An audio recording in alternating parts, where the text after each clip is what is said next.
Ministar bez portfelja u vladi Srbije, Sulejman Ugljanin, izjavio je danas za Tanjug da je prisustvovanje predstavnika manjina svetosavskim akademijama fakultativno ne samo za Bošnjake, već i za sve druge manjinske zajednice koje žive u Srbiji.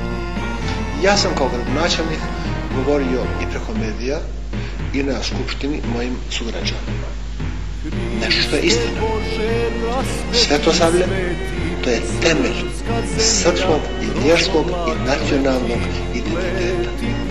I to je jedna od poželjnih razlika koja je između razlike srpskog većinskog naroda i manjina koji imaju neki svoj identitet. Ja kao ministar u ovoj demokratskoj Srbiji, demokratskoj vladi, tvrdim da mi kao vlada nećemo dozvoliti da ću se nastaviti.